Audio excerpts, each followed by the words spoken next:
Everyone is speaking about hydrofoil, but you don't know what is it. You have to choose your next hydrofoil kit, but you are lost in the middle of website with a lot of specification. In the next minutes we will explain to you what is an hydrofoil, how does it work, and which part compose an hydrofoil kit. Now let's dig in the topic, but in the meanwhile please like and subscribe to the channel. So what is an hydrofoil? Hydrofoil is now everywhere. We have it under the boat in America's Cup, we have under the windsurf, kitesurf and wingfoil. Hydrofoil simply is a lifting surface which is not much different from the one that we have in plane, that give the possibility to create a force towards the up in order to lift your equipment. And by this you can decrease a lot the friction of the water, and by this you can go out in the water with a little breeze of wind, or you can go very fast with a moderate wind. But how does an hydrofoil work? I want to go very simple because there is a lot of theory behind it. Anyhow, let's take a surface like this one, the front wing. Let's put it into a fluid that can be air or in this case water, and let's move it horizontally. What happens is that this surface passes through the water and the water is split. In the image you are seeing now, you have a section of a wing. According to the geometry of the foil, the water that passes below the surface has a lower speed, and the water that passes above the surface have a higher speed. As a consequence, below the foil we will have a higher pressure, and above the foil we will have a lower pressure. And as consequences, a force is created that lifts the foil upwards. So the simple effect of this is that if we take a foil like this, we put it into the water, we move it horizontally, at the increase of the speed there will be a force that will lift up our equipment. So it's clear that the principle is very easy to understand. But in equipment like this, there are a lot of geometric parameters that influence a lot the behavior in the water, and this is the reason why when you search for foil you see some brands that have a huge portfolio of mast, fuselage, front wing with different characteristics, and if you choose the wrong one you will not be so happy in the water. Also for this reason, for my opinion, it's very important to buy the equipment from brands that have a lot of possible options in order to adapt completely the gear to your level and to your needs. Now let's see how an hydrofoil is composed. It's very easy. In the top part we have the board, so the board is placed here. We have this part which is called plate that connects the hydrofoil to the board. Then we have the mast, which is this one that connect the lower part of the hydrofoil, so the submerged part of the hydrofoil, to the board. Then, going down, we have a fuselage, which is the connection between the mast and the two wings. The first one, which is for sure the most important, is called front wing. The second one is called back wing or stabilizer. Now, let's analyze in details this part very quickly. Now, let's start from the mast, which is this part here.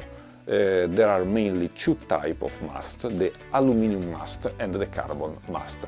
Aluminum is cheaper, it gives you anyhow good performance, while carbon is lighter, it gives a higher performance but is a lot more expensive. I have to say that for a beginner, aluminum is for sure the first choice. One geometrical parameter that influences a lot the behavior of the foil is the length of the mast. In this case you see here we have a mast of 85 cm. Typically the length of the mast can vary between 60 up to above 1 meter. How to choose the correct length? It's easy.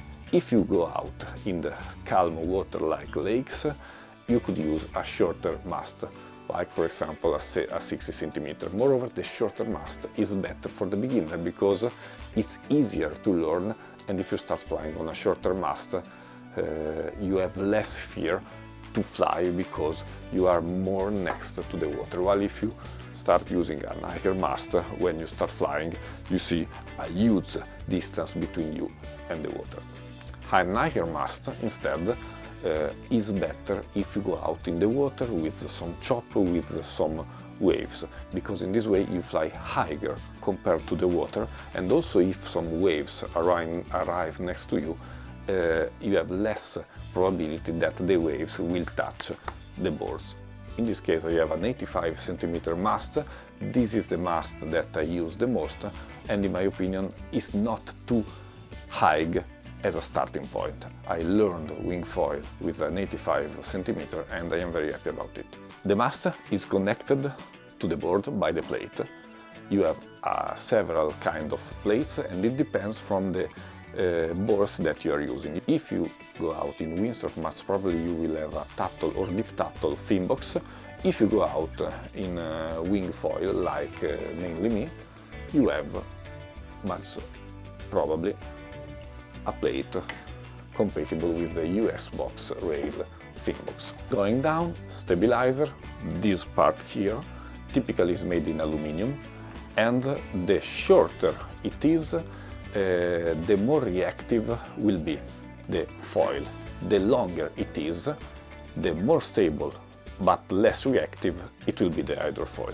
So typically I suggest to start with a stabilizer that is a little bit longer, because in this way the behavior of the foil is more predictable. Then we have the front wing, which is from my point of view one of the most important part of an hydrofoil kit. But give me 1 second, because I will unmount this front wing and I will take another one. Give me 1 second.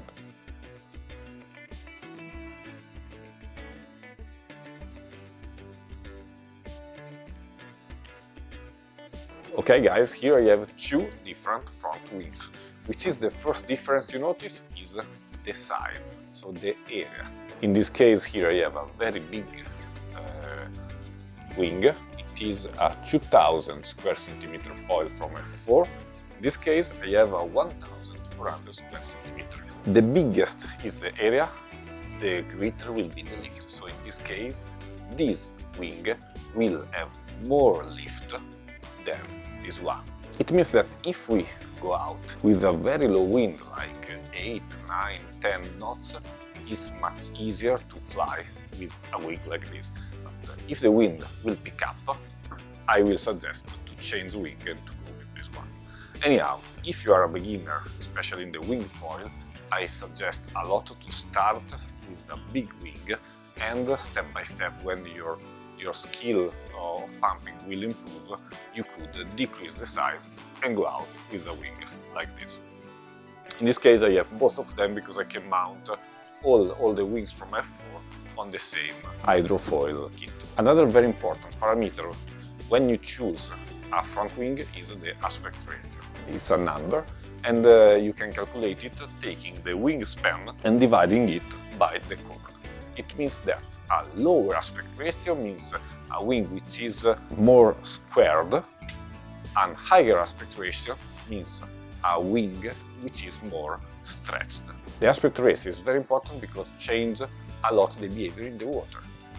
If we use a low aspect ratio wing, we will have a foil which is much easier to control and which turns very well and very smoothly. But for sure it's not the most efficient geometry of the foil, and it will not be the fastest one. While if you use a high aspect foil, you will have a foil which is much more efficient, can go very faster, but is more difficult to control, and it's more difficult, at least at the beginning, to do the carving and the turns.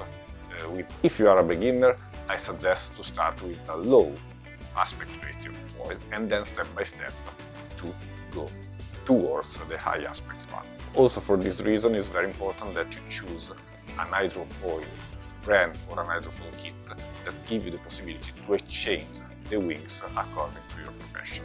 Then we have the back wing, which is called also stabilizer, is this part here. The rules are very similar to the front wing, so bigger area it means more lift, smaller area it means less lift, but also a more reactive behavior. So if you have to start from the scratch with the hydrofoil, I suggest to use a bigger stabilizer. So I hope you understood that the hydrofoil is not a very complicated object, but it has different parts with different characteristics. And in my opinion, it's very important that when you choose an hydrofoil, you always look for the modularity. In this case, I can change every part of this foil without having to do nothing more than unscrew a few screws. Now let's sum up this topic also because you are asking us by email or WhatsApp a lot of times, how can you choose the best wingfoil equipment? So let's sum up the topic we discussed. Front wing, the bigger it is, the more lift you will have, but also the more drag you will have. So it means that a bigger wing is better in light wind, but you will have less speed than a smaller wing that will be better in higher wind, but will have less lift. Front wing aspect ratio. The lower it is, the easier it will be to control. It will turn very smoothly and very easily, but it will have some deficit in the higher speed, and typically it has a less efficiency. But if you take a front wing with a higher aspect ratio that can be 6, 7, 8, it will be very efficient.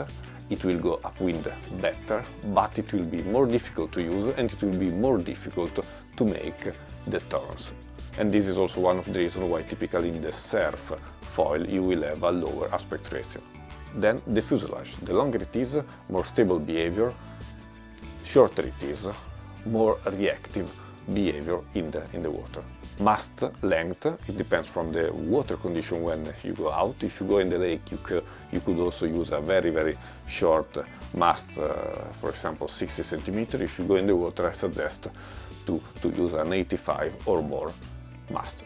Guys, I hope that you liked this very simple and not technical video. If you have any question, please write a comment, and if you like it, please like and subscribe. It helps a lot to grow our channel.